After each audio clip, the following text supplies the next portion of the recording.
guys, very good afternoon to all of you. This is Avinash Yadav from Ananya Academy. मेरे प्यारे बच्चों, जैसा कि मैंने अपनी पिछले क्लास में सीटेट के बारे में बताया था, मैंने ये भी बताया था कि सीटेट 2020 की जो डेट है वो आ चुकी है और उसी को ध्यान में रखते हुए अनन्या एकेडमी के सारे टीचर्स लगातार वीडियोस आप तक पहुंचा रहे हैं। मैंने अपनी पिछली वीडियो में आपको लैंग्वेज स्किल के बारे में बताया था कि लैंग्वेज स्किल की जितने भी आयाम है, वो चाहे लिसनिंग हो, स्पीकिंग हो, रीडिंग हो या फिर राइटिंग हो, उसकी कितनी इंपॉर्टेंस है। आप 2011 से लगातार जितने भी पेपर्स हैं आप उठा करके देखिए, लैंग्वेज स्किल्स के क्वेश्चंस हमेशा आते रहते हैं। डियर स्टूडेंट्स, आज हम एक ऐसे इंपॉर्टेंट टॉपिक को लेकर आपके सामने आ रहे हैं जो कि हमेशा क्वेश्चंस एग्जाम में आते रहते हैं। मेरे प्यारे बच्चों, ग्रामर, आप जानते हैं कि ग्रामर की इंपॉर्टेंस क्या है। Without grammar we can not write or read.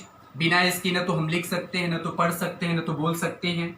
और इसीलिए सीटेट की जितने भी एग्जामिनेशंस, अभी लास्ट ईयर का आप पेपर उठा करके देखिए तो उसमें 3 से 4 क्वेश्चंस इंग्लिश ग्रामर के आए हैं। तो इंग्लिश ग्रामर का जो सबसे इंपॉर्टेंट लेसन माना जाता है वो होता है वॉइस। वॉइस के बारे में आपको पता होगा कि वॉइस के जो पार्ट्स होते हैं वो होते हैं एक्टिव वॉइस और पैसिव वॉइस। लेकिन कहना तो आसान है कि इसके 2 पार्ट्स होते हैं, लेकिन जब हम उनकी बारीकियों को माइन्यूटली अगर हम ऑब्जर्व करें तो हम पाते हैं कि वॉइस इतना आसान नहीं है। उसको समझने के लिए, उसको बेहतर तरीके से जानने के लिए, अच्छे मार्क्स पाने के लिए आपको मेरी वीडियोस को बहुत ही वॉचफुली देखना पड़ेगा। प्यारे बच्चों, मैं आज वॉइस को इतनी अच्छे तरीके से, इतना इजीली आपको बताऊंगा कि आप एक बार में इसको समझ लेंगे। और इसलिए तुरंत आप तैयार हो जाइए। आपके हाथ में पेन होनी चाहिए, आपके पास नोट्स होने चाहिए। जो कुछ भी मैं आज बताऊंगा, आपको पढ़ाऊंगा, आप उसको बहुत ही बारीकी से लिखते जाइएगा। तो चलिए बच्चों, आज शुरुआत करते हैं वॉइस की। वॉइस आप जानते हैं, वॉइस को हिंदी में कहते हैं वाच्य। देखिए वॉइस होता क्या है एक्चुअल में। आप देखिए, जितने भी वीडियोस आप देखते होंगे, बहुत सारे टीचर्स होते हैं, मैक्सिमम टीचर्स वो तुरंत बताते हैं कि वॉइस की डेफिनेशन है, वॉइस के पार्ट्स हैं, काइंड्स हैं। तो सबसे पहले हमको जानना है कि वॉइस किसका पार्ट होता है, यानी इसके बैकग्राउंड के बारे में जानते हैं, तब हम वॉइस को पढ़ाएंगे। एक्चुअल में जो वॉइस होता है यह पार्ट होता है ट्रांसफॉर्मेशन का। ट्रांसफॉर्मेशन, प्यारे बच्चों, ट्रांसफॉर्मेशन आप जानते होंगे, जिसको हिंदी में बोलते हैं वाक्य रूपांतरण। ट्रांसफॉर्मेशन को हिंदी में क्या बोलते हैं? वाक्य रूपांतरण। वाक्य रूपांतरण को हम समझ सकते हैं सिर्फ एक सेंटेंस से, to change the form. To change the form का मतलब कि जब कभी भी हम किसी भी वाक्य का ट्रांसफॉर्मेशन बनाने के लिए जाते हैं तो सबसे पहले हमको क्या करना है, उस वाक्य का केवल हमको फॉर्म बदलना है। फॉर्म का मतलब उस वाक्य का केवल हमको रूप बदलना है। लेकिन प्यारे बच्चों, आपको यह ध्यान रखना है कि रूप बदलते समय उस वाक्य के अर्थ में, उस वाक्य की मीनिंग में किसी भी प्रकार का कोई परिवर्तन नहीं होना चाहिए। इसलिए ग्रामेरियन जो है उन्होंने ट्रांसफॉर्मेशन की डेफिनेशन बनाई। ट्रांसफॉर्मेशन क्या है? Transformation is a grammatical term in which we change only the form of the sentence without change its meaning। यानी ट्रांसफॉर्मेशन एक व्याकरणिक विधा है जिसमें हम किसी भी वाक्य के अर्थ में बिना परिवर्तन किए केवल उसके रूप को बदल देते हैं। प्यारे बच्चों, अगर हमको इसको समझना हो तो डेफिनेशन के बाद हम बात करते हैं एग्जांपल्स की। जैसे अगर मैंने कह दिया सी इज ब्यूटीफुल, एक सेंटेंस मैंने बोर्ड पे लिखा सी इज ब्यूटीफुल। अगर कोई कहे कि इस वाक्य का ट्रांसफॉर्मेशन क्या होगा, या फिर किसी भी वाक्य का ट्रांसफॉर्मेशन अगर आपको बनाने के लिए एग्जाम में आ जाए तो कभी भी घबराइएगा नहीं। मैं आपको एक ऐसा ट्रिक बताने जा रहा हूं जिससे आप बड़े से बड़े सेंटेंस का ट्रांसफॉर्मेशन बहुत ही आसानी से बना सकते हैं। प्यारे बच्चों, जब कभी भी आपको ट्रांसफॉर्मेशन बनाना हो, सिर्फ आप 2 काम करिए। पहला काम, अगर वाक्य अफर्मेटिव हो, अगर वाक्य अफर्मेटिव हो तो आप उस वाक्य को क्या कर दीजिए, नेगेटिव बना दीजिए। अगर वाक्य अफर्मेटिव हो तो क्या करिए, नेगेटिव बना दीजिए, और यदि वाक्य नेगेटिव हो तो उसे आप क्या करिए, अफर्मेटिव कर दीजिए। प्यारे बच्चों समझ में आया कितना आसान है ट्रांसफॉर्मेशन।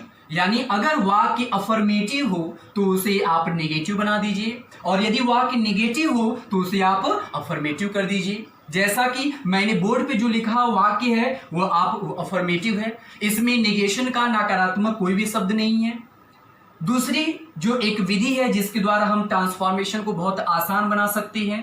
प्यारे बच्चों ऐसे वाक्यों में एक एडजेक्टिव जरूर होता है। एडजेक्टिव का मतलब होता है विशेषण। विशेषण का मतलब अ वर्ड विच मॉडिफाइज और क्वालिफाइज अ नाउन और प्रोनाउन। यहाँ पे सी क्या है, सी एक प्रोनाउन है, और ये ब्यूटीफुल कौन है, वह लड़की है। तो सबसे पहले जो एडजेक्टिव विशेषण आता है उसका हमको एंटोनिम्स कर देना है। एंटोनिम्स का मतलब उसका विलोम कर देना है। तो ब्यूटीफुल का उल्टा यानी इसका एंटोनिम्स क्या होता है, अगली होता है। तो जो मैंने दो ट्रिक्स बताए उसकी सहायता से हम इसको बना सकते हैं। जैसा कि वाक्य आपका अफर्मेटिव है, सी इज ब्यूटीफुल। अब ये वाक्य अफर्मेटिव है तो मैंने आपको बताया अगर वाक्य अफर्मेटिव हो तो इसको नेगेटिव बना दीजिए। यानी नेगेटिव कैसे बनेगा, सी इज नॉट। और ब्यूटीफुल का मैंने बोला था एंटोनिम्स करने के लिए, तो इसका एंटोनिम्स हो जाएगा अगली। यानी वाक्य जो है सेम वही है, उसका दोनों अर्थ जो है वो भी सेम है, लेकिन इसका केवल हमने क्या बदल दिया, रूप बदल दिया। चलिए इसको देखते हैं। सी इज ब्यूटीफुल, वह सुंदर है। जो ऊपर का अर्थ है वही अर्थ नीचे का होना चाहिए। सी इज नॉट अगली, वह बदसूरत नहीं है। बदसूरत नहीं मतलब क्या है, खूबसूरत है। यानी दोनों वाक्यों का जो अर्थ है, जो मीनिंग है वह सेम है, लेकिन दोनों वाक्यों का जो रूप है वो बदल गया। कैसे बदल, आपका अफर्मेटिव और नीचे का वाक्य हो गया आपका नेगेटिव, लेकिन दोनों का जो सेंस है, जो मीनिंग है वो क्या है, सेम है। और भी एग्जांपल्स हम देख लेते हैं। जैसे अगर कह दिया जाए, जैसे अगर यहां पे मैं लिख दूं I am not rich, I am not rich यानी मैं अमीर नहीं हूं। अगर इस वाक्य का ट्रांसफॉर्मेशन बनाना हो तो प्यारे बच्चों अभी मैंने जो ट्रिक, जो आपको तरीका बताया उसी की सहायता से आप इसको ट्रांसफॉर्म कर सकते हैं। आई एम नॉट रिच, मैं अमीर नहीं हूं। अब देखिए इसमें यह वाक्य क्या है, अफर्मेटिव है या निगेटिव है, इसमें नॉट लगा है, यानी वाक्य क्या है, नेगेटिव है। तो इसका हम कैसे बनाएंगे, आई एम यानी निगेटिव है तो नॉट को हटा दीजिए, नॉट हट गया। और रिच, रिच का हमको क्या करना है, अभी मैंने बताया था प्यारे बच्चों, इसका एंटोनिम्स, इसका विलोम कर देना है। तो रिच का विलोम क्या होता है, पुअर। तो सबसे पहले हम मैच कर ले कि दोनों वाक्यों का जो अर्थ है, मीनिंग है, वो सेम है कि नहीं। आई एम नॉट रिच, मैं अमीर नहीं हूं, और नीचे क्या है, आई एम पुअर, मैं गरीब हूं। तो दोनों वाक्यों का अर्थ एक है, मैं अमीर नहीं हूं, और नीचे क्या है, मैं गरीब हूं। यानी दोनों वाक्यों का जो सेंस है, जो मीनिंग है, वो सेम है, लेकिन दोनों वाक्यों का जो रूप है, जो वाक्य का रूपांतरण हो क्या हो गया, चेंज हो गया। ऊपर का वाक्य हो गया आपका निगेटिव और नीचे का हो गया अफर्मेटिव। तो प्यारे बच्चों हमने क्या सीखा, ट्रांसफॉर्मेशन एक ऐसी विधि है जिसके द्वारा हम किसी भी बड़े से बड़े सेंटेंस का वाक्य रूपांतरण कर सकते हैं। लेकिन ट्रांसफॉर्मेशन बनाते समय हमें यह ध्यान रखना है कि किसी भी वाक्य के रूप में केवल परिवर्तन होना चाहिए, उसके अर्थ में कोई परिवर्तन नहीं होना चाहिए। ठीक वैसे ही जिस प्रकार ट्रांसफॉर्मेशन को हमने बनाया, इसी ट्रांसफॉर्मेशन का रूप होता है, इसी का फॉर्म होता है वॉइस। यानी अगर इसका रूप नहीं बदला तो वॉइस का भी रूप नहीं बदलना चाहिए। सो पहले इसको हम देखते हैं।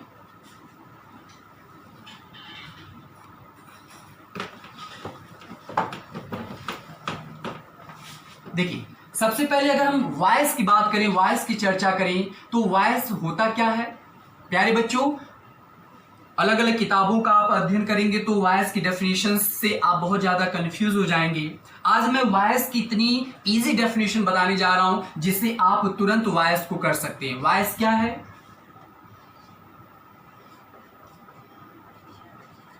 Voice is a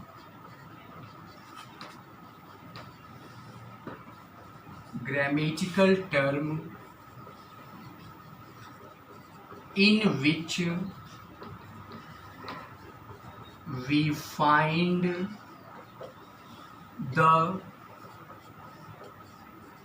effect of verb on subject और ऑब्जेक्ट। बहुत ही आसान डेफिनेशन है प्यारे बच्चों। वॉइस क्या होता है? वॉइस एक ऐसी व्याकरणीय विधा है जिसमें वी फाइंड, हम पाते हैं, क्या पाते हैं? द इफेक्ट ऑफ वर्ब, क्रिया का प्रभाव ऑन सब्जेक्ट, या तो सब्जेक्ट के ऊपर, और ऑब्जेक्ट, या तो फिर ऑब्जेक्ट के ऊपर। इसको हम बहुत ही आसानी से हिंदी में बोल सकते हैं कि वॉइस क्या है? वॉइस एक ऐसी व्याकरणीय विधा है जिसमें हम क्रिया का प्रभाव या तो कर्ता पर या फिर कर्म पर पाते हैं। प्यारे बच्चों, वॉइस को जानने के लिए सबसे पहले अभी मैंने आपको क्या बताया? ट्रांसफॉर्मेशन, कि voice is the part of transformation. And transformation क्या है? Transformation is a grammatical term in which we change only the form of the sentence without change its meaning. As the same way, what is voice? Voice is a grammatical term in which we find the effect of the verb on the subject और object। जैसा कि हम जानते हैं, हमने किताबों में पढ़ा है कि वॉइस क्या है। वॉइस अभी मैंने आपको भी बताया, बहुत ही आसानी, और आपको पता होगा कि वॉइस को पढ़ाते समय आपने देखा होगा कि बहुत सारे लोग अलग अलग तरीके से, अलग अलग विधियों के द्वारा वॉइस को पढ़ाते हैं, लेकिन मैं इतनी आसान विधि से आपको वॉइस पढ़ाऊंगा कि एक बार में आपको वॉइस पूरी तरह से समझ में आ जाएगा। प्यारे बच्चों, अगर हम वॉइस की बात करें तो वॉइस के दो प्रकार होते हैं। पहला आपका होता है एक्टिव वॉइस। एक्टिव वॉइस जिसको हिंदी में कहते हैं कर्तृवाच्य। हिंदी में क्या बोलते हैं? कर्तृवाच्य। और दूसरा इसका पार्ट होता है जिसको बोलते हैं पैसिव वॉइस। पैसिव वॉइस जिसको हिंदी में बोलते हैं कर्मवाच्य। प्यारे बच्चों, वॉइस के दो पार्ट होते हैं। पहला पार्ट होता है एक्टिव वॉइस जिसको हिंदी में बोलते हैं कर्तृवाच्य, और दूसरा होता है पैसिव वॉइस जिसको हिंदी में बोलते हैं कर्मवाच्य। तो सबसे पहले हम एक एक करके देखते हैं कि एक्टिव वॉइस क्या है और पैसिव वॉइस क्या है। प्यारे बच्चों, बहुत ही आराम से, बहुत ही सावधानी पूर्वक आप बारीकी से, माइन्यूटली आप इसका ऑब्जर्वेशन करिए। आपको एक बार में सारी वीडियोस बहुत ही आसानी से समझ में आ जाएगी। तो हम बात करते हैं एक्टिव वॉइस क्या है। What is active voice? Active voice जैसा कि अभी मैंने बताया था, एक्टिव वॉइस को बोलते हैं कर्तृवाच्य। कर्तृवाच्य प्यारे बच्चों क्या है? कर्तृवाच्य में आपने देखा होगा कि कर्त का मतलब होता है कर्ता, यानी एक ऐसा वाच्य, एक ऐसा वाक्य जिसमें कर्ता की प्रधानता होती है। कर्ता की प्रधानता का मतलब जिसमें कर्ता मुख्य होता है। जो भी क्रिया की जाती है, जो भी कार्य किया जाता है, वो किसके द्वारा किया जाता है? कर्ता के द्वारा। इसी को डेफिनेशन के रूप में मैं बता दे रहा हूं। व्हेन अ सब्जेक्ट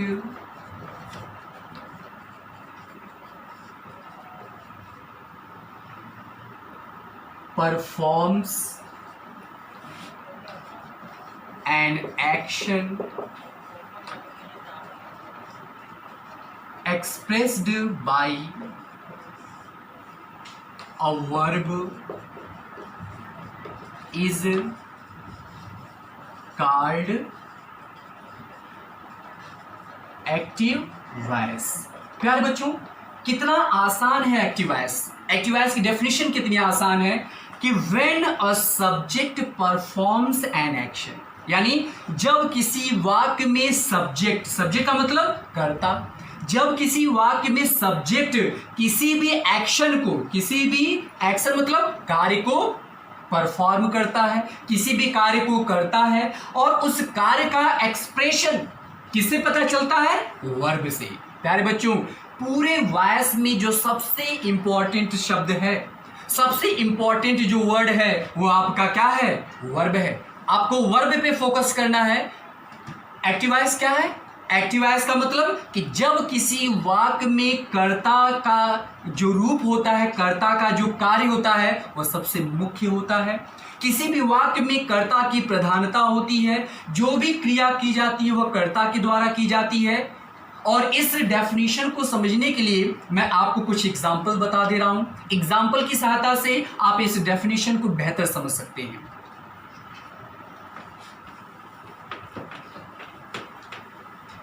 जैसा अगर मैं यहां पे लिख दूं, सीता राइट्स अ लेटर। प्यारे बच्चों, मैंने यहां पे एक सेंटेंस लिखा, सीता राइट्स अ लेटर। इस वाक्य में सीता क्या है? Sita is a subject. Sita एक सब्जेक्ट है नाउन के रूप में। इसके द्वारा एक क्रिया की गई, सीता के द्वारा एक कार्य किया गया लिखने का, इसलिए आपकी ये हो गई वर्ब यानी मेन वर्ब के रूप में। और यहाँ पे अ लेटर जो है यह इसका बन गया आपका ऑब्जेक्ट। यानी पूरे सेंटेंस में सीता एक सब्जेक्ट है, राइट्स एक वर्ब है और अ लेटर आपका एक ऑब्जेक्ट है। अब हमको देखना है कि इस पूरे सेंटेंस में सबसे ज्यादा इंपॉर्टेंस किस शब्द की है। तो अभी मैंने आपको एक्टिव वॉइस की डेफिनेशन क्या बताई कि एक्टिव वॉइस में, यानी अगर यह वाक्य, अभी हमको ये कंफर्म नहीं है कि यह लिखा गया वाक्य एक्टिव है या पैसिव है, इसलिए हम यहाँ पे एग्जांपल बता दे रहे हैं कि अब आप आसानी से समझिए कि यह एक्टिव है या पैसिव है। अगर यह एक्टिव होगा तो इसमें सब्जेक्ट की प्रधानता होगी, सब्जेक्ट के द्वारा ही क्रिया किया गया होगा। देखते हैं, Sita writes a letter. Sita एक पत्र लिखती है। अब इस वाक्य में एक क्रिया की गई है और वह क्रिया की गई है लिखने का। तो अब आप बताइए, लिखने का जो कार्य किया गया है वह लेटर के द्वारा किया गया या फिर सीता के द्वारा? तो आप खुद पता कर सकते हैं, इट्स वेरी इजी, कि जो क्रिया की गई है वह किसके द्वारा किया गया है? सीता के द्वारा। यानी इस पूरे वाक्य में सीता जो है सबसे इंपॉर्टेंट है, सीता का जो रोल है वह सबसे महत्वपूर्ण है, क्योंकि यह जो क्रिया की गई है लिखने का वह किसके द्वारा किया गया है? सीता के द्वारा। तो प्यारे बच्चों, यह जो एग्जाम्पल है यह पैसिव का नहीं है, एग्जाम्पल किसका है? एक्टिव वॉइस का है। और भी एग्जाम्पल हम देख सकते हैं। अगर हमने लिख दिया, द टीचर टीचेस इंग्लिश। मैंने यहां पे एग्जाम्पल लिखा, द टीचर टीचेज इंग्लिश, यानी अध्यापक अंग्रेजी पढ़ाते हैं। तो अब हमको देखना है यहाँ पे, द टीचर इस वाक्य का हो गया आपका सब्जेक्ट, टीचेज मतलब होता है पढ़ाना, यह इसके द्वारा किया गया एक कार्य यानी एक वर्ब है, और इंग्लिश इसका आपका क्या है? ऑब्जेक्ट है।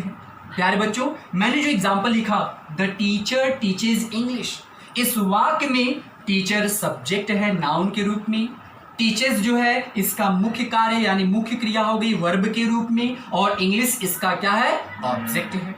तो हमको ये पता करना है कि इन पूरे सेंटेंस में सबसे महत्वपूर्ण शब्द क्या है।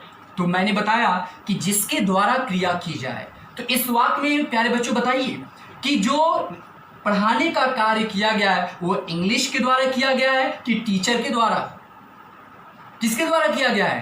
टीचर के द्वारा। यानी इस वाक्य में जो टीचर है नाउन के रूप में, सब्जेक्ट के रूप में, यह महत्वपूर्ण है।